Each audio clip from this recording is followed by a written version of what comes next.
Hello, Paul. As I said, Hi. Dad is here. He just arrived today from San Jose, and he's going to, I think, be staying at Wat Khao Tam, but he's going to go over to Wat Son Mok to take a retreat over there. Um,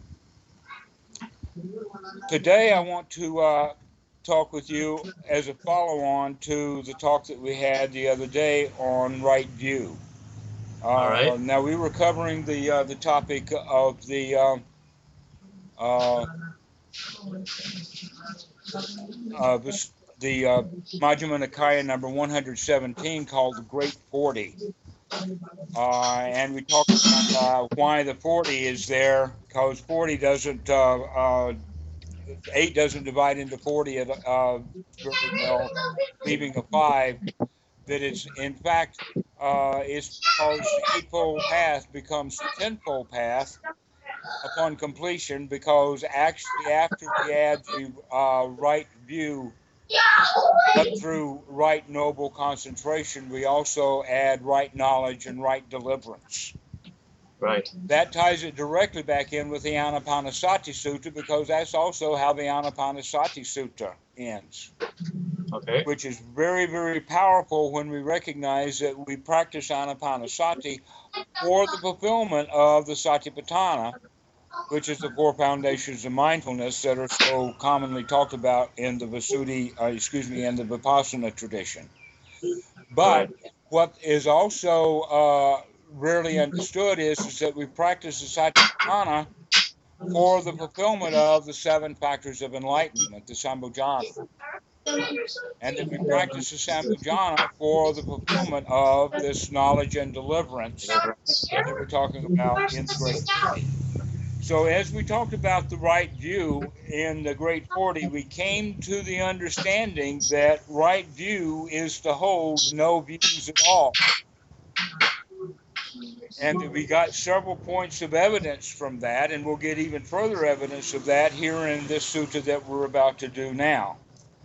But for a long time, students will look in this sutta on right view, trying to find out what right view is. I mean, after all, it's got a clear definition of what is wrong view, and then it's got a very clear definition of what is right view that's mundane and affected by the taints. But then it talks about the supramundane right view, but it only talks about the Sambhojana in the sense of investigation of in states enlightenment factor, wisdom, the factor and the power of knowledge and wisdom. This is what is one's right view, in the sense that we actually don't fulfill a right view.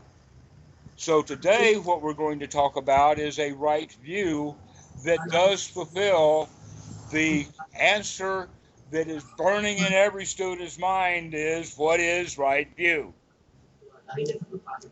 And it is covered in the sutta in the Majjhima Nikaya number 9 called Sammaditthi.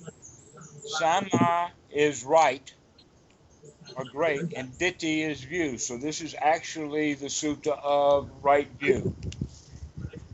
As we open the sutta, we find that what we have here is a conversation not with the Buddha, but with Sariputta and a group of foreigners who were coming in. They probably came in with the investigation that they've heard so much about the Buddha and that. So they go to Venerable Sariputta because he is known to be the head teacher for Buddha. All right. And so what they're doing is they start asking him questions. Indeed, friend, we could come from far away to learn from the Venerable Sariputta the meaning of this statement. It would be good if the Venerable Sariputta would explain the meaning of this, having heard it from him, bhikkhus, and remember it. And what was that statement? One is of right view. One is of right view. In what way is a noble disciple one of right view? So Sariputta says, listen, friends, and attend closely to what I shall say. And then he starts talking about things that are what are wholesome and what are non-wholesome. Basically, the word wholesome and unwholesome is actually the word in Pali, kusala and akusala. Now, kusala is actually a grass. And you know that even in our language, in English, we think of grass not as a leaf, but as a blade. But on the kusala grass, it really is. It's got serrations. It's a really strong blade, and it's actually used in the old days and somewhere in Asia still as a knife in preparing food. In fact, some of the really super duper chefs in Bangkok will make a great flourish about making beautiful decorations out of fruit using kusala grass as their blade. That's how strong it is. So what this actually kusala means, it means something that will cut, something that will cut deep, something that will go right to the bottom of it. That's a different distinction, cutting or not cutting versus wholesome and not wholesome. But in fact, we can talk about it in the form of language also. There is language that we can use that will cut right to the heart of a matter. And then there's other kind of language we use that's fluffy, airy-fairy, maybe politically correct or whatever like that, that really doesn't cut into the issue at all. It's intended, in fact, to address the issue without addressing it at all. But wholesome, or kusala, means something that cuts right in there. And so he starts talking about it in the sense of first wholesome and unwholesome, or kusala and akusala, and then they talk about nutriments. Within Buddhism, we don't talk about that much, but in each question, they go about it in the same way, in a stylized way, almost to the point that you would think that this sutta was contrived, that a group of people wouldn't come to Sariputta and ask the same kind of question over and over and over and over again, just to give Sariputta an opportunity to answer that same question over and over and over again in a completely different view every time. So this is kind of a contrived sutta, but with actually he does nutriment. Then he goes to the Four Noble Truths, saying, good friend, the bhikkhus delighted and rejoiced in the Venerable Sariputta's words. Then they asked him a further question. But friend, might there be another way in which a noble disciple is of right view? And he arrived at this true Dhamma, and he says there is. When, friends, a noble disciple understands suffering, the origin of suffering, the cessation of suffering, and the way leading to the cessation of suffering, in that way he is one of right view and has arrived at the true Dhamma. And then he starts into the description of and what is.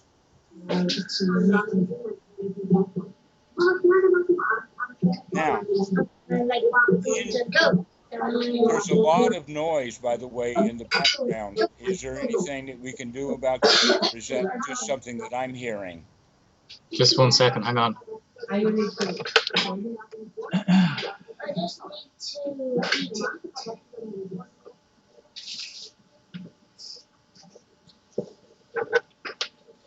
Wow, that was magical. Is that better? Oh yes, that was good. Well, it's just the background noise from the TV. Sorry about that. Oh, okay, good. I think that things will be easier, at least for me to hear. Okay, so in talking about the Four Noble Truths, actually Sariputta is introducing dukkha in the way that most people think of the Paticcasamuppada, as ending in dukkha. Now, the Paticcasamuppada is of two kinds. One kind is Paticcasamuppada, which means basically the cause and effect of relationship. Because this happens, that happens. Very simple. And then there's also a really built-up version of Paticcasamuppada within Buddhism that is eventually addressed in the book, the Visuddhimagga, and that they listed over a series of 3 lifetimes, to where basically the whole show that comes from to the Visuddhimagga comes out of this sutta where Sariputta is starting with all the steps of the Paticca going backwards. He starts at the level of the dukkha, and then he goes to aging and death, and then he goes to birth, and then he goes to being or clinging, and then the craving, and then the feeling, and then the kasa or contact into samayatana, the sixfold sense base, then consciousness, then formations, and then ignorance. Okay? That's exactly the Paticca that almost everybody knows and heard before. Only the way that it's normally taught is in the sense of starting with ignorance, and then going to formations, and then going to consciousness, and then going to the sixfold base, and then to contact, and then to craving, or first, and then to feeling, and then to craving, then to clinging, then to being, then to birth, and finally to aging, death, and suffering. So in this regard, the sutta that is being taught, that's so well that gives rise to the concept of Paticca Samuppada that's so well known, is in fact in the sutta taught backwards. These are all the richest places in the Philippines. And that at each one of these, Sariputta is asked the question, but what then is right view? And in each one of these, he gives a definition that is cloudy, murky, and a little bit hard to understand. But the one that we really want to start looking at is at the point where we talk about clinging. And so we'll read here starting at verse number 32, and then we'll go back a little bit forward later if we think it's necessary. It's saying, good friend, they delighted and rejoiced in the Venerable Sariputta's words. Then they asked him a further question, but friend, might there be another way in which a noble disciple is one of right view and has arrived at this true Dhamma? Sariputta says there might be. When a noble disciple understands clinging, the origin of clinging, the cessation of clinging, and the way leading to the cessation of clinging, in that way he is one of right view and has arrived at this true Dhamma. And what is clinging? And what is the origin of clinging? And what is the cessation of clinging? And what is the way leading to the cessation of clinging? There are these four kinds of clinging. Do you know what are the four kinds of clinging? Sensuality, rites and rituals, self-view, the self. Okay, you got them. We covered this last night. Let's go back over it again. Four kinds of clinging is in clinging in sensual desire. Now here the word sensual does not necessarily entail the word sexual. Though most Westerners will immediately think of it as sexual, it's actually sense. It's the things that we taste. We like delicious food. It's the things that we like to see. In fact, if you think about it, guys like to look at girls more than they like to own them. We don't really want the girl, but they really are nice to look at. That's eye contact. The other thing is that then we want, what happens is that the real pollution is not a sexual pollution. The real pollution is materialism, that we become owners and collectors of things, that we want to hold, to control. And this is where our sensuality goes wrong. And then we become, instead of being good, happy people, we become consumers. We become employees. We become slaves to our senses. Why?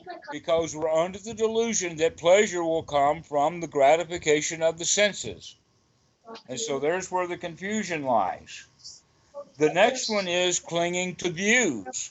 Well, that fits in exactly with what we just did in the other talk about what is right view, not having any views, clinging to views. Another kind of clinging is to rules and rituals, all kinds of rules. We call that, in fact, in Pali, Silabhata Paramasa. And it's one of the fetters. In fact, all 4 of these things are listed as individually one of the 10 fetters. So 4 of the 10 fetters are listed right here in this order of views, clinging to observances or rules and rituals, clinging to sensual pleasures, and clinging to a doctrine of self. Now, it's important to always add this quality of doctrine of self. It's not just clinging to self, it's clinging to the idea that is formalized, documented, and becomes part of a religion kind of doctrine. This is a full definition of the word doctrine of self, because the people in the time of the Buddha, like Christians today, hold a full doctrine of the soul. The Hindus thought it reincarnated, and the Christians think that when they die, they will go to heaven. Jesus clearly says you're not going to know your moms and dads. You're not going to know anybody when you're in heaven. When you're in heaven, that's a different state of being. But most Christians don't have that. They're still clinging to a doctrine of a self, and they see almost that whenever you see images of heaven, you see ordinary people dressed in white robes or heavenly costumes. In fact, my favorite is a commercial in the United States they had years ago for Philadelphia brand cream cheese on a bagel. And you've got all these really pretty girls and all of these ghostly but heavenly angel costumes eating cream cheese. That's heaven. If you have a doctrine of self, that's heaven. It's a town. But if you look at these other 3 kinds of clinging, what you will find is that there's a self in each one of them. That the self that is created in order to do the clinging. If there's nothing to cling, then how can any clinging happen? Okay, you've got an object to be clung to, but the clinging has to be done by something. And what it is it's a self that clings. And that self will cling to a doctrine of self. The self will cling to rites, rules, and rituals. Do what you're told to do. You're a good little boy. Follow the law of karma. All those kinds of rules. And the other one is having any views at all. Views about afterlife, views about religions in the sense of holding views that Allah exists or God exists, or holding the view that God does not exist, or that Allah does not exist, or that both of them exist and they hate each other, or that one killed the other, or any kind of views like that have absolutely no evidence, is not a right view. That's just a view to be dropped. Slow there, speak low. And so these 4 modes of clinging, by the way, are also discussed in the other one, but they're also discussed in other places. For instance, in the, Sutta number 11, the name of the sutta is the Chula Singhanata Sutta. And so these same 4 modes of clinging are widespread through the suttas and the doctrine of the Buddha, as if these are the 4. And it's really important for us to understand that these are the 4 modes of clinging, which makes them, then, each one of them, a different fetter. One of them would be considered personality view. Sensuality is also in the Pali called kama raga. The rites, rules, and rituals, the clinging to those is called rupa raga. And that the clinging to views, airy-fairy stuff especially, is called arupa raga. And clinging to any of those ideas or views or whatever is a source of suffering. That's what this sutta is really all about. So the next group that comes after the clinging is the craving, which in the ordinary and the Visuddhimagga's idea of things is that craving precedes clinging in a time scale rather than as a different way of looking at right view. They don't necessarily have to be related the way that or traditional Buddhism relates them in a time sequence. Not that way. But there is, inside the Paticca a real Paticca.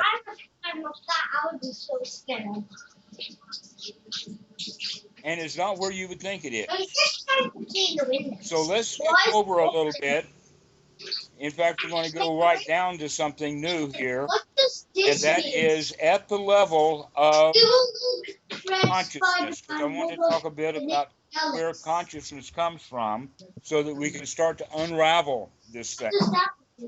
So we're all the way over to verse number 56, saying, "Good friend, Bhikkhus delighted and rejoiced in the Venerable Sariputta's words." Then they ask him a further question. "But friends, might there be another way in which a noble disciple is one of right view and has arrived at this true Dhamma?"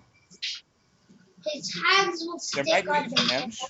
When, friends, a noble disciple understands consciousness, the origin of consciousness, the cessation of consciousness, the way leading to the cessation of consciousness, in that way, he is one of right view and has arrived at this true Dhamma. And what is consciousness? What is the origin of consciousness? What is the cessation of consciousness? And what is the way leading to the cessation of consciousness?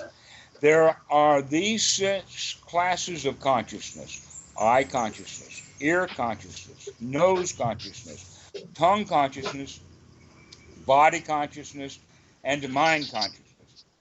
And here's a key word that I'm about to read now. With the arising of formations, there is the arising of consciousness. With the cessation of the formations there is the cessation of consciousness. This is extremely important, because most people think that consciousness arises and stays there almost as if it just finds an object, but when it doesn't have an object, it's still there. But the Buddha teaches differently here through Sariputta, that it is when a formation of something arises, then consciousness arises, and when that particular object is gone, then so is consciousness. It goes away.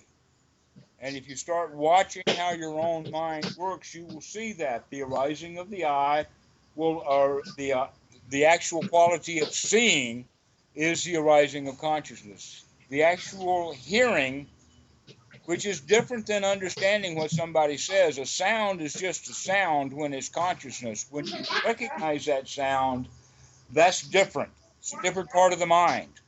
But with consciousness is when there is a contact between a sense organ and the object. A different kind of contact, but a contact. And it's with the arising of a new formation. Now, not only is this very clearly stated here, it's more clearly stated in Sutta number 46, which is called the number 38.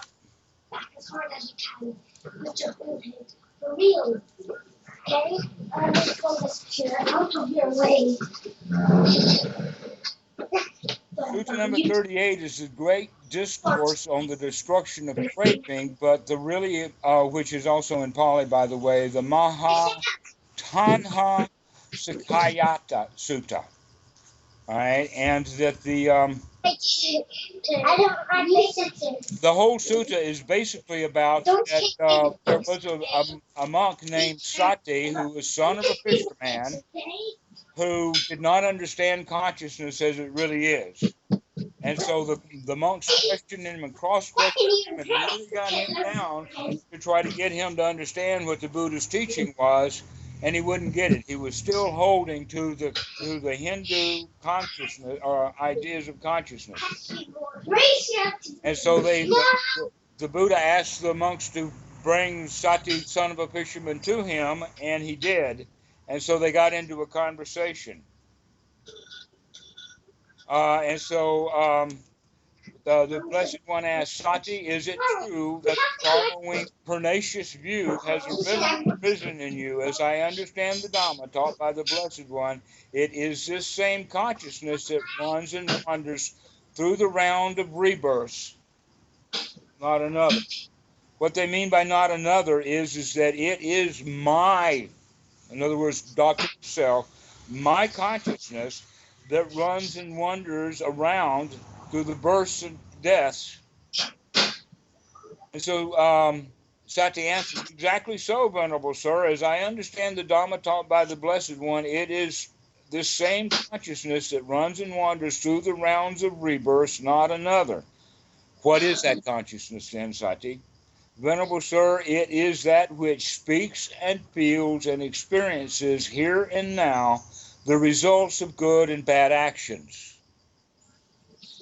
Very traditional view. I think even the Christians would agree to that when they talk about thinking about going to heaven, that they're going to get in heaven and they're going to experience the results of them being saved by Jesus. So it's not only a Hindu view, it's a Christian view. I'm going to tell you now, the Buddha came down Sati really hard here. He says, misguided man, to whom have you ever known me to teach the Dhamma in that way? Misguided man, in many discourses I have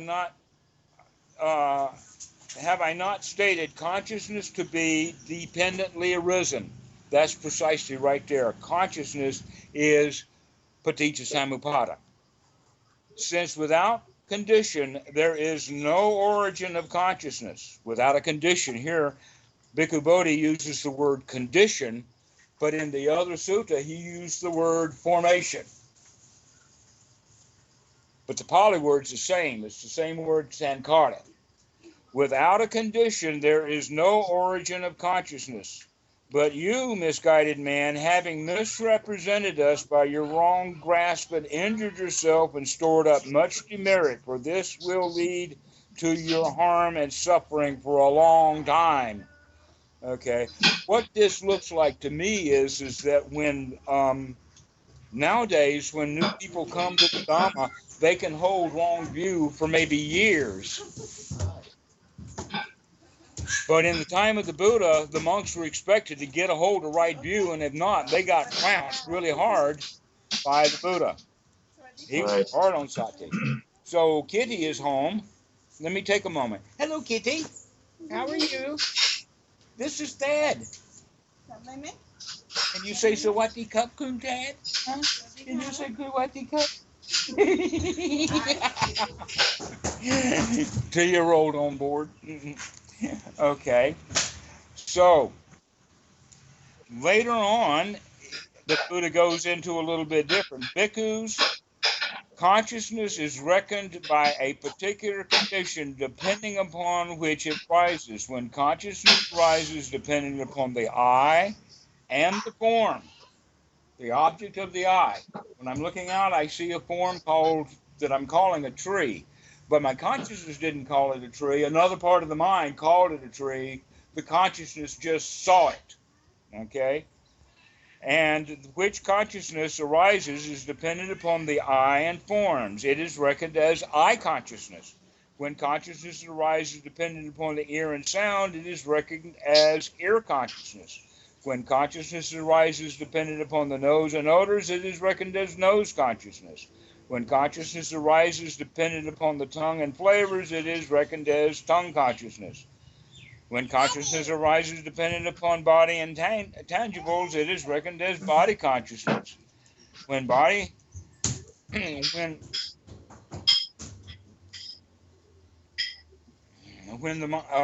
see where the mind part is. When consciousness arises dependent on the mind and mind objects, it is reckoned as mind consciousness.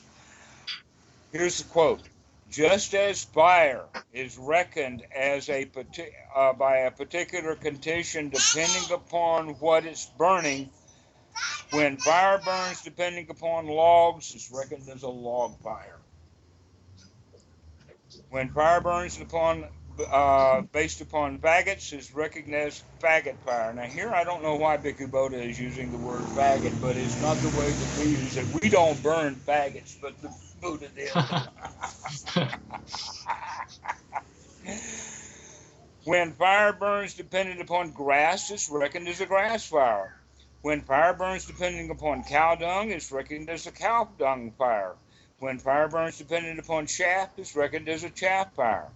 When fire burns on rubbish, it's reckoned as a rubbish fire. So, too, consciousness is reckoned by the particular conditions depending upon which it arises. When consciousness arises, dependent upon the I and forms, it is reckoned as I consciousness. Now I'm going to stop there with this one because what we've generally done here is we've proven two things. One is that these suttas are very, very consistent. And number two, we've shown that consciousness is not only momentarily arising and passing away, but that it is dependent upon condition that also arises in passing away. When the condition arises of the I and the form, then consciousness arises. But when the I moves to another form, then that consciousness of the first form is gone, and a new consciousness will arise. This is most profound because it proves right there that consciousness is not a self. It can't be. It's just something that arises and passes away moment by moment on a temporary lesson or a temporary basis. So now let's return back to the Sutta number 9, where we were talking about consciousness in the first place, and go back with this phrase, with the arising of formations, there is the arising of consciousness. This is probably the most misunderstood verse in all of Buddhism. This statement here, with the arising of formations, there is the arising of consciousness. It's misunderstood. Why? Because of a different kind of formation, a different kind of sankhara that happens to come next. So let's read starting here. When a noble disciple has thus understood consciousness, its origins, its cessation, and the way leading to the cessation of consciousness. In other words, shut your eyes and your consciousness is gone. That's all it takes. It's not a big deal, guys. He here and now makes an end of suffering. In that way, too, a noble disciple is of right view. He's of right view because he understands consciousness as temporarily arising and temporarily passing away. This is one's right view, a different right view. And it is the basis of Paticca. It's the very basis of Sammaditthi. Why? Because that's the point where conditions arise and it creates the effect of consciousness. Right. Now we go to verse 60 on another kind of formations. Saying, good friend, the bhikkhus delighted and rejoiced in the Venerable Sariputta's words when they asked him a further question. But, friend, might there be another way in which the noble disciple can be of right view and has arrived at its true Dhamma? And Sariputta says, there might be, friends. When, friends, a noble disciple understands formations, the origin of formations, the cessation of formations, and the way leading to formations, in that way he is of right view and has arrived at true Dhamma. Please understand, this is a different topic. It's a different kind of right view. The formations in the one that we were talking about with the arising of formations is not this kind of formation we're talking about here. And what are formations then? What are the origin of formations? What is the cessation of formations? And what is the way leading to the cessation of formations? There are these kind of formations: bodily formation, verbal formations, and mental formations. One of the kinds of verbal formations we have is English language. But the Thai people, they don't have that formation. They've got a different formation for verbal formation. They have Thai language, etc. But not only verbal formations in the form of language itself, but it's how we use our words, it's the way that we nuance things, and it's in fact a way of thinking. But before that, we had bodily formations. Well, there's many, many different kinds of bodily formations. One of the kinds of bodily formations that many Vipassana students have is to sit cross-legged on the floor and having their legs go to sleep and start in pain. A lot of Asians, by the way, don't have that. Why? Because they've been sitting on the floor their whole lives. They have different bodily formations. Here's an example of that. You have veins and arteries that if you sit in chairs or do your life standing up, those veins and arteries are going to grow into the legs in a different way than if they were always constantly being put in a position of the cross-legged posture. Therefore, some people may not have any problem sitting while others do. But the most important part about these bodily formations is that they're old, they're long-term, they come with our growing up, and that they're not momentary. They're not brand new kinds of formations. So let's look at the word formation for just a moment. The word sankhara or formations mean nothing but compounded or put together, and it doesn't have any quality about time involved with it. That you can have temporary formations, you can have old formations, you can have long-term formations, you can have forming formations, and you can also have formations that are falling apart. In fact, that's what this whole thing is about. Is these formations are not permanent. They may be long-lasting, they may be quite painful in a way, but they're not permanent, they're not part of self. Right. There's also the quality of mental formations. Now, what mental formations we normally have is called ideas and plans. And if we get really good at it, we can call it a belief system. And if we get really good at it, we can call it a religion. We can really go all out there for mental formations. But we need the verbal formations in order to talk about them.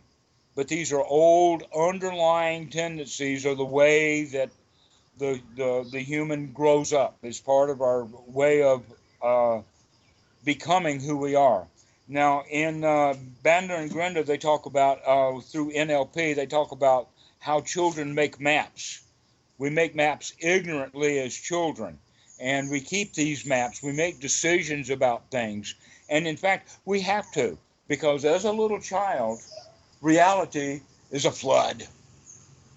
It's a real flood. I mean, so much is happening every moment that no little child can make sense of it all. In fact, an adult can't. So what we do instead is we try to make maps, we try to put things in categories, we try to put things in boxes, we try to make classifications and say this is like that, so I don't have to really learn or talk about the differences between the two things. I'm just going to put them in the same box and make this formation easy. And so that's how we start to do things like generalizing, and we get really good at it. One of my favorite generalizations that we do is the self of the United States government. In fact, there is no such thing as a United States government. There's a whole lot of people who think so, but that, if anything, is what the government is a whole lot of mental formations of a whole lot of people who have a whole lot of beliefs about what the U.S. government is. And guess what? They will fight each other because any of them agree with each other about what the U.S. government is or should be or should become. That's why these kind of mental formations are part of wrong view until we begin to see what they are. And he says clearly that these things, just like, by the way, the NLP dudes all on their own without knowing anything about Buddhism, he says, with the arising of ignorance, there is the arising of these kind of formations. So he does make that connection. But the connection between formations causing consciousness is where Buddhaghosa and Mahasi and so many others, when they talk about Paticca Samuppada, go very, very wrong. Right. With the cessation of ignorance, there is also the cessation of formations. The bhikkhu just gave it away right there. Sariputta just let the cat out of the bag.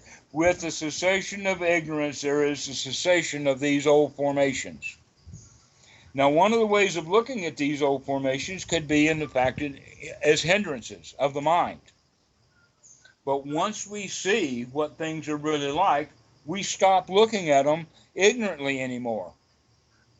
An Right. example of that would be the kind of things that like Escher or optical illusions and things like this.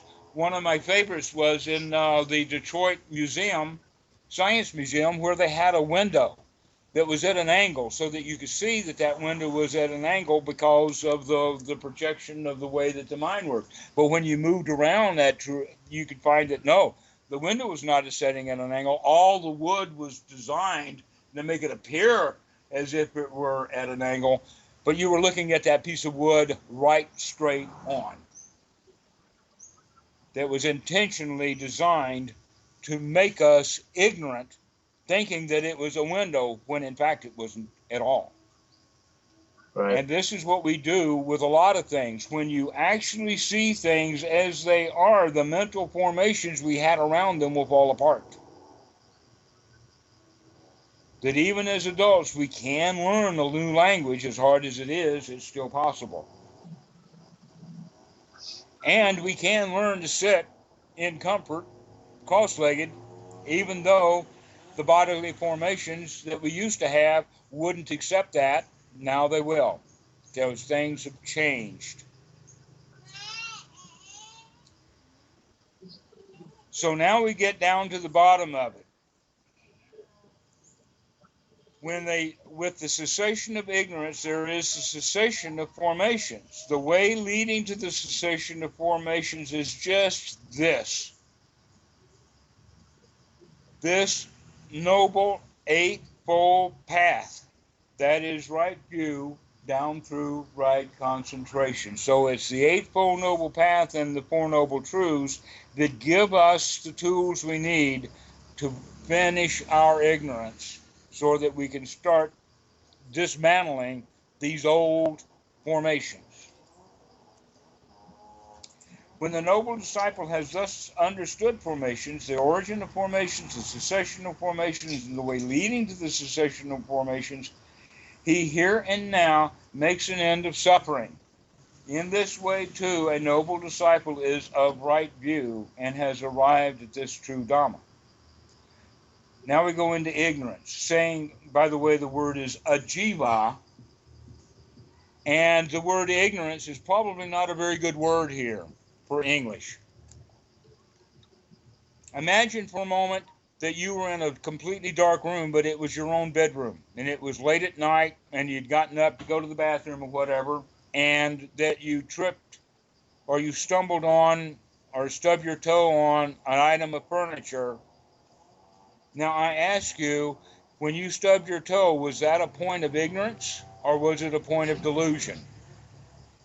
Clearly, if you had full knowledge of where that furniture was, you would have not stumped your toe. But when Right. you did stump your toe, did you stump it ignorantly or were you actually in full delusion? Full delusion. Absolutely right. You were in full delusion. Why? Because you thought you knew where that furniture was, but you were delusional about it. It wasn't there. And in fact, if it had been real ignorance, you would have known it was ignorance and you'd turn the light on. You would have recognized, I'm not sure where the furniture is. So the wise will turn the light on while the ignorant will, in delusion, stub his foot. Yeah. So maybe the word ignorance is not a good word for us to use. The real problem is not ignorance, because there's such a thing as wise ignorance. It's really the foolish ignorance or delusion that's the problem. We think we know something when we're wrong, and we refuse, in many cases, to change our mind, even in the face of evidence. And we'll come up with statements like, who put that furniture there? Trying to blame somebody else for it, when in fact it was our own delusion. So going on then about delusion, saying, good friends, the bhikkhus delighted and rejoiced in the Venerable Sariputta's words. Then they asked him a further question, but friend, might there be yet another way in which a noble disciple is of right view and has arrived at this true Dhamma? And Sariputta again says, there might be, friend. When, friends, a noble disciple understands delusion, the origin of delusion, the cessation of delusion, and the way leading to the cessation of delusions. In this way, he is one of right view and has arrived at the true Dhamma. And what is delusion? What is the origin of delusion? What is the cessation of delusion? And what is the way leading to the cessation of delusion? Not knowing about suffering. Not knowing about the origins of suffering. We're back in this Four Noble Truths all over again. It's a very, very tight package that Sariputta is weaving here. And it all runs in circles around right view that's part of the Four Noble Truths. Not knowing about suffering, not knowing about the origins of suffering, not knowing about the cessation of suffering, and not knowing about the way leading to the cessation of suffering, this is called ignorance. With the arising of the taints, there is the arising of this delusion. With the cessation of the taints, there is the cessation of delusion. That's a pretty important point there. It's actually the taints that we're talking about. But what were the four taints? Well, there was the four modes of clinging, and that's a really, really good place to start, right there. With the cessation of the taints, there is the cessation of ignorance. So in a way, what Sariputta is stating here is that when all the other taints are gone, the taint of ignorance will be the last thing remaining. And in fact, if you look at the list of the fetters, ignorance is the last thing on the list. It's the last thing to go. Right. The way leading to the cessation of ignorance is just this noble eightfold path that has right view, right intention, right action, right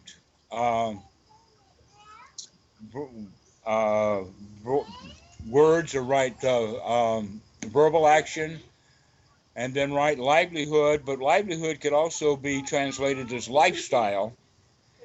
And those three are the part of the sila. And then the next part is what they call the samadhi part, which is mindfulness and effort leading to the final one of the eight, which is right noble concentration.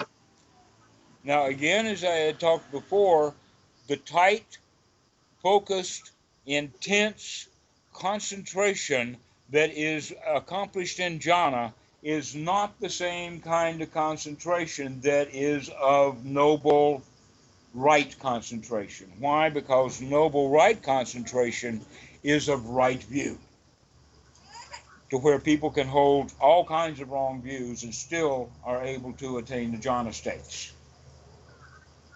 And in fact, the kind of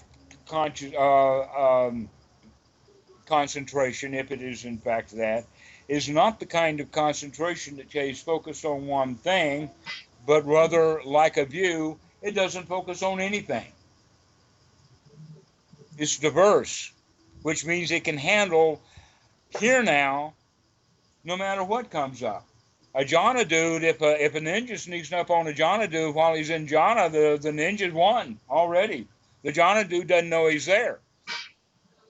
But if it's a real Vipassana dude practicing Anapanasati and doing things of right view completely, he's going to be totally aware when that ninja is not even on the porch yet. He's going to know it. Why? Because he's there. He's here now. It's a different kind of concentration. This is right noble concentration because it's open, it's aware, it doesn't cling to anything. But jhana concentration clings to an object and clings tightly in order to maintain that kind of control. So, with this kind of right concentration, when a noble disciple has understood ignorance or delusion, the origin, the cessation, and the way leading to the cessation of this delusion, he here and now makes an end to suffering. In that way, too, the noble disciple is one of right view and has arrived at this true Dhamma. Now, let's talk about Paticca Samuppada in the sense of 12 steps. First off, let's talk about symbolism in ancient Buddhism. in the ancient times, before the time of Ashoka, there were three objects of or icons that were used to denote the teaching of the Buddha. One was a Bodhi leaf. It's still common today. One was what they called the Dhamma Chaka, or a wheel of Dhamma, that has either 8 or 12 spokes. And then the third one was the image of a tree with a seat under it, but the seat was empty. So you have a tree with an empty place for sitting. And that comes actually out of the Anapanasati Sutta, where to practice first jhana, the monk will go and find a tree to sit under. And so that's the empty tree. So the monk that's under this tree has attained no self, because there's no self under the tree. That's what that image means. All right. All of the statuary of Buddhism, with the standing Buddha, the laying down Buddha, the Tudanga Buddha walking with all of his paraphernalia, and many, many hundreds of others, including mudras and all of the stuff, the Tonkas in Thailand or Tibetan, all of that got started at the time of Ashoka because of Greek influence. It was Greek sculptors who came from Greece with Alexander the Great that started that whole tradition of statuary that's Right. now used with Buddhism, but in the old days they didn't. So let's go back to that wheel for a moment. It's either got 8 spokes or 12. I claim that the original, the oldest one of all, had 8 spokes because it was referring to the Eightfold Noble Path. The 12-spoke wheel is a wheel of the 12 steps of dependent origination as manufactured many centuries after the time of the Buddha, using this sutta as a map. So that you'll have the 12 steps of dependent origination mapped out as if ignorance causes sankhara, because sankhara is right here. And then they say that sankhara causes consciousness. Well, not the same sankharas that were formed by ignorance that are the old things. There's not that cause and effect relationship there, even though an ignorant person reading these suttas will miss that word arising formations versus bodily, verbal, and mental formations as being a different kind. They confuse it, think it's the same thing, and think that the ignorance that gives to formations is the same formations that give rise to consciousness, when the suttas are very clear. Both this sutta and the number 38 that I read is saying no. The dependent origination that we really want to talk about is when the I meets the object and consciousness arises. That's the key point of dependent origination. That's it. All of this other stuff is confusion. Right. So if we look at it from the perspective of a time frame, we can see it like this, because psychologists have looked at it, and Buddhism is scientific. If you want to do it that way, and this is a very Western way of looking at it, is that when the I sees a form, consciousness arises, and with that comes another step, which is, by the way, within this context, and I didn't read it part, it's the 6-fold base here called the Salayatana. The Salayatana are the I itself, so that you have contact. But there's also this other one which we really want to look at, and that is the one called Namarupa. Most people don't quite understand Namarupa, but Namarupa is the quality of taking the object of consciousness and telling a short story about it. Perhaps the short story I say is tree, tree, tree, board, house.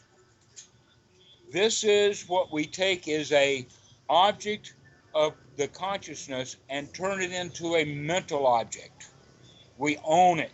We turn it by naming it. And that point is actually the point at which we talk about it as becoming a perception. The conscious object that we have, we don't perceive it as a tree. The Namarupa is the perception time. And it is at that time of perception or nama-rupa is when real contact, the passa of the paticca-samuppada actually happens. It's not when the eye meets the object, it's when the mind meets the object head on. That's the contact. Bang is called passa. And when the bang happens, when the recognition happens, is when feeling arises, not before. It's not at the point of consciousness, and it's not after. The point of contact is when the mind meets the object at the point of nama-rupa. So you have salayatana, the eye, the whatever, you have the object, they come together to form consciousness. Then the next step is the nama-rupa, the recognition of the object, and then once the object is recognized or not, feelings arise. If we see the object and we don't recognize it, then a kind of feeling of confusion arises, a kind of feeling of not knowing arises. A lot of people don't like that. This is the source of curiosity. And if it's an ignorant or delusional kind of curiosity, it can lead to great suffering. But if it's a wise curiosity, then it will lead to great benefit. Now, here's how I mean that. If it's a wise feeling or a neutral feeling of not knowing, then that wise feeling will start an investigation. Now it becomes part of the 7 factors of enlightenment. Becomes an investigation if it's a wise confusion. If it is, in fact, wrong confusion or unwise confusion, we'll tell ourselves any old thing to make that feeling go away. We'll lie to ourselves about it. Right. But not only when feelings arise do they arise in this neutral, confused way, they can also arise in the sense of, I really like that. Wow. Or we can have a feeling of dislike, of pushing it away. So we have basically kind of feelings of 3 kinds at this point of recognition. Now, if it's a bodily recognition, then it might in fact be a physical pain. But most of our suffering is not physical. Most of our suffering is mental. And the mental pain is caused by unwise feelings. Mostly the unwise feelings. Why? Because if we want something, if something is wanted because we like it, then it's natural for the grasping and clinging after that object to start up. In order for the grasping and clinging to start up, you have to have a grasper or clinger. That's where the self comes in. So first you have consciousness, then you have recognition, then you have a feeling, and then is where the initialization of the self arises. Now, the interesting thing here is that, if I can go back and make sure that I'm right on this.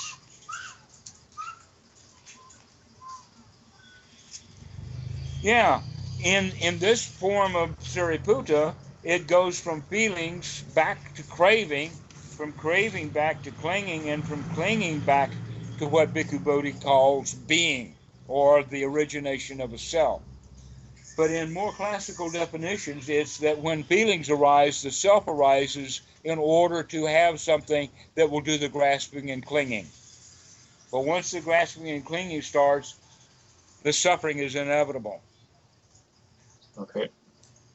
So this is the way that it's built. But there is another quality to look at, and that is that it's the old sankharas that we have, these bodily formations, these mental formations, and these verbal formations.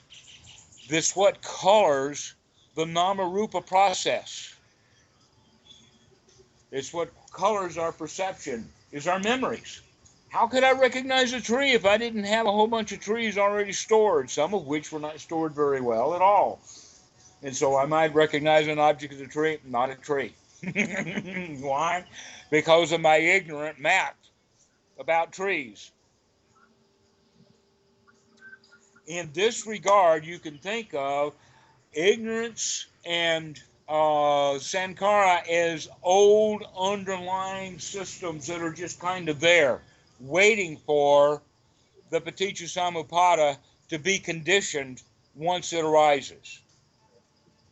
But this is what we mean. In fact, the word paticca samuppada actually translates into dependent co-origination. We can think of that in our modern science as cause and effect. This causes that. Without this, that goes away. That's as simple as the Dhamma gets. Right. And yet look how complicated people have made the paticca samuppada, as if it were magical. And in fact, the Visuddhimagga goes so far as to be so confused about paticca samuppada that it will go to the point of making up things like 3 lifetimes that it takes to go through something that actually takes very little time, maybe a second, maybe less. Right. Very quick reaction. In fact, it has a lot to do with reaction time. Sometimes we're very slow and sometimes we're quick to react. But that reaction time that we're talking about is the entire full cycle of paticca samuppada, with a brand new self, by the way, getting born. It's not the same self that keeps getting born, it's a new one with a new clinging plan. So people get confused in 2 ways. One, they think that consciousness is permanent, which in fact it's not, but the self is also not permanent. But surprisingly enough, any time that you ask a question to a person about a self, immediately they'll start thinking about a self as if the self had been there all along. Where in fact the self wasn't there until there was a reason for it. Right. Normally we can go hours and hours throughout the day in a state of no self, but not be aware that we're in a state of no self. But as soon as the opportunity for a self to arise, it will. And it arises in this thing called dependent origination. Right. The way that the Visuddhimagga talks about it is that it takes a long time for all of this stuff to happen over a period of 3 lifetimes. Well, that kind of view about it is certainly not going to be classified the way that Sariputta would put this stuff. He calls these things right view, but he's talking about it in the sense of each item independently, in and of itself, is right view. But when they're strung together in the way that they are in so many systems, it becomes a wrong view. Right. As in the Visuddhimagga. The paticca samuppada in the Visuddhimagga is not right view. It is wrong view. Because it has a self in it that perpetuates from life to life to life. Where in fact that's merely a view. We can prove it right here and now that that's a view because you've got no evidence. Now in Christianity they talk about it in the sense of evidence and lack of evidence. And is lack of evidence evidence of lack? In other words, if you've got no evidence for a God, does that prove that there is no God? And the Christians say, oh yeah, I mean, we just don't have any evidence yet, but I'm sure, and in fact for centuries, they have been looking for some kind of evidence for a God. Haven't ever come up with one. Within Buddhism, the qualification or the concept of an investigation means that it is an investigation. It is thorough. It's actually a real investigation. So that you've seen the investigations with police scenes where they've got the crime and they've got the tape and they've got the pictures and every little thing goes in a plastic bag and all of that, everything is identified and they get a really good idea of what was going on. That's what you've got to do for your own mind. You've got to do a very thorough investigation. And when you do, what you will come up with is not lack of evidence. You will have actual proof through this lack of evidence that it's in fact not there. Because the investigation was complete and thorough. Right. And so if any doubt about the investigation, in other words, well, I've done some mindfulness meditation and I'm still not sure whether there's self or not. That just means you haven't finished the investigation yet. Once you complete the investigation and come to your own conclusion There is no self here, because I've done the investigation, and I cannot use that Christian excuse of lack of evidence does not mean evidence of lack, that there can be a God, we just don't have evidence yet. Well, in this regard, we're talking about a self, we're talking about something within our own mind, in our own being, and we can do that investigation. And in fact, we've got the roadmap with the 4 foundations of mindfulness. Is the self in a body? Well, a lot of people do believe that. In fact, all of cosmetics, most of women's clothing is sold under the delusion that the woman who's buying this dress is in fact dressing herself. If she were not delusional, she would understand she's just dressing a body. That body's not a special body, and it doesn't need a special expensive dress to be happy. But if she is delusional about I am this body, then that beautiful expensive dress will make this body beautiful, and therefore I am this body beautiful. Being beautiful, I am happy. And this is the thought process that people go through, but it happens so fast they don't recognize that they've actually manufactured that self in that process. That's right. The same thing is true about feelings, and a lot of people really attach to feelings. I'll give you a group of people, for instance, dancers, artists, musicians, athletes. They really get locked into feelings. Athletes also really are into the body too. Boy, are they into it. But they also get really into feelings. But musicians are the best famous for feelings. And if you look at a lot of the music, popular and ancient, what you will find is a common theme in music is unrequited love. I loved her and I lost her, and look how bad I feel. It's a very, very common theme within music. In fact, you can see it right in the Ode to Joy, Beethoven. You can hear the pathos in that as well as the joy. Why? That's one of the last things he wrote. He was dying. This in fact, is his death knell. And the a similar piece is Tchaikovsky's Pathétique. You can even hear pathetic in the word pathétique. And he wrote it right after his wife died. And boy, can you hear it. All the pain in that music will turn you to tears like it's doing me right now. So the attachment to the 4 foundations of mindfulness. Intellectual people will cling to how smart they are. They're not interested in what they think. They're interested in how good they think. And so they're really attached to their intelligence. Look how smart I am. And then there's another kind of people who get attached to the contents of the mind, and they wind up being all religious nuts. If they're not Buddhists, they're Christians or something. Why? Because we really love to be in love with, I am what I believe. And so these are also 4 modes of clinging to self within the system called the Satipatthana. But within Anapanasati practice, what we're going to do is a thorough investigation to find out that, in fact, there really is no self here. There's just a body, just feelings, just a mind, and just a mind full of a whole lot of crap called objects that are not very beneficial and need to be removed and replaced with nothing at all other than happiness. And so in this regard, we can see that the Paticcasamuppada is often misunderstood as a teaching or a concept that becomes a view almost to the point of it being a religion, where in fact it's nothing but, as Sariputta is pointing out here, it is nothing but various ways of looking at right view. That's all it is. There's really no Paticcasamuppada as a 12-step program. This is why I say that in the original Dhammacakka, it's an 8-spoke Dhammacakka, not a 12-spoke. That the 12-spoke came centuries later after this doctrine that became so famous within the Visuddhimagga.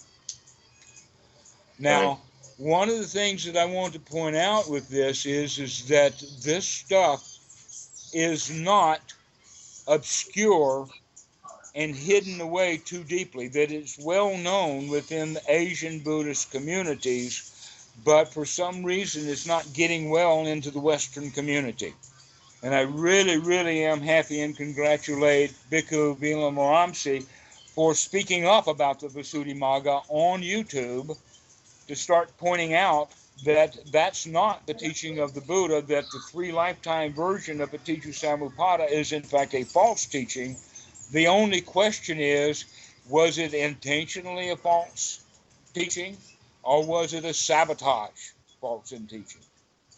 There are many, many people who believe, as Vimalaramsi, that it was an accident. They give Bhikkhu Buddhaghosa the benefit of the doubt by saying, oh, well, he was a student and he was confused and he knew the Vedas, and so when he didn't understand the Buddhism, he would put the Vedas instead. But there's other ample evidence showing that no, he had correspondence with some of his buddies, that he knew what he was doing. And besides, the teaching of the Buddha at the time when Bhikkhu Buddhaghosa was alive was well known, well published, well understood, and by the way, very well hated by the Brahmins, because people who practiced according to the teaching of the Buddha became free of the Brahmanism. They didn't need it anymore. They became independent. They couldn't be controlled.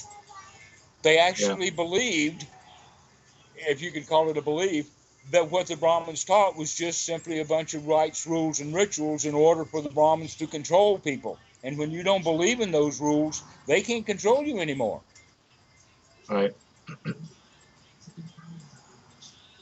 But then there's the other view, and that is the view that he did know what he was doing, that he understood, that he was in fact intentionally sabotaging the teaching of the Buddha by coming out with this book.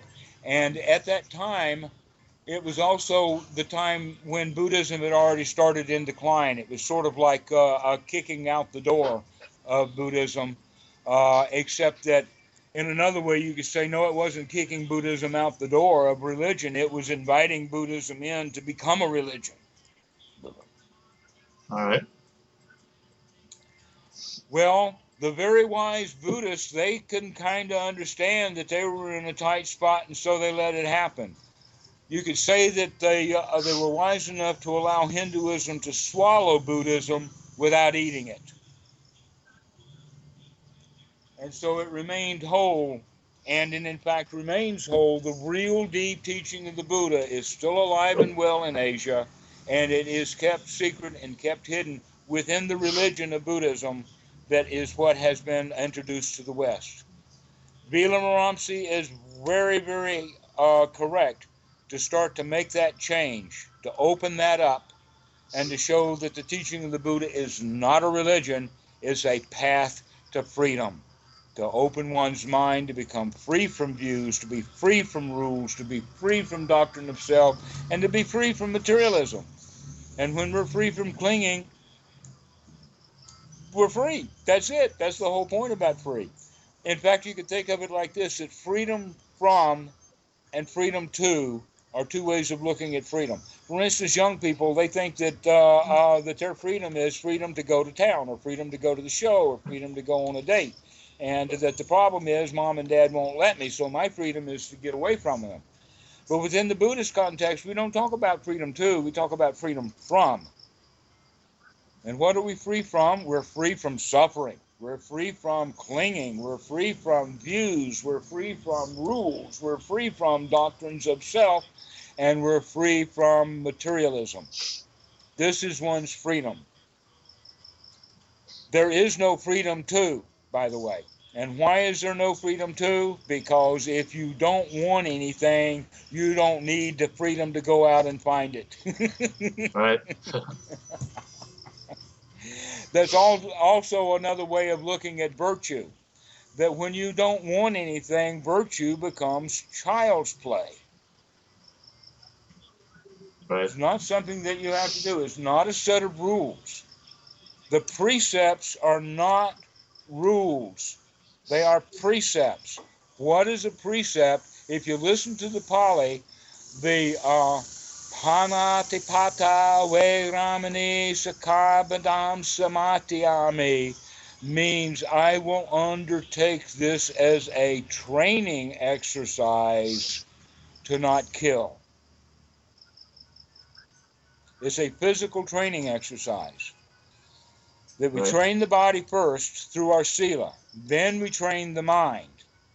But a mind that's free doesn't commit any crimes. We don't need any rules about non-killing because we got no reason to do any killing. We don't kill. Right. We come out of the concept of compassion. So we don't need any rules anymore. We have, in fact, a better rule. And what is that rule? It's called dukkha nirodha. This is the Pali for what the Buddha said is what he teaches. In fact, this is in Sutta number 22 in the simile of the snake. There's two similes in this sutta. One is the simile of the snake, which basically talks about grabbing the Buddha Dhamma by the throat.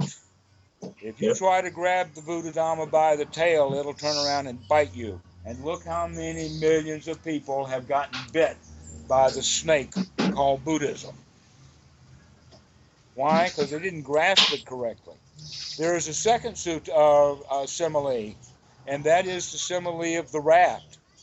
That once you cross the shore onto the other shore, we do not set the Dhamma or the Buddha or the teachings up as a shrine, just as if you were crossing a real river.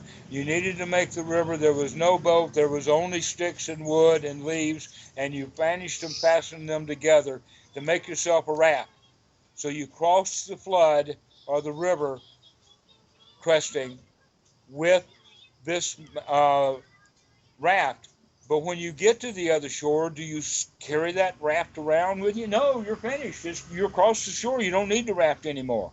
Also, you certainly don't set up beside the shore a shrine, a temple, and enshrine that raft, and every day go into that temple and bow down and say, "Oh, Amicha Dudaka, Badubakadam, Ra Sis Boomba, Kyrie Eleison." You know, you don't need any of that stuff on a raft that got you across the shore. It was just an ordinary raft. So, too, there is no reason to worship the Buddha, there is no reason to worship the Dhamma, and there's no reason to worship the Sangha. You use them for the tools that they provide, and when you're finished with those tools, the best thing you can do is pass those tools on to someone else. Other than that, you don't need the Dhamma anymore. Don't need it. Right. And it's certainly something to not be worshipped. Then later in that same sutta is when the Buddha understands and talks about the fact that he is accused by the Brahmins around him at that time to be a nihilist. And he claims, no, he's not a nihilist. You can almost think about it in the sense of that in modern times he would be called an atheist. You know, that's a pretty low-class thing to call somebody. In America, they're down there with Buddhists, but an atheist. Oh. But the Buddha said, no, he's not an atheist because he does not teach the things that atheism teaches. And in fact, if you think about it, in a correct way, atheism doesn't teach anything. It just simply rejects other teachings.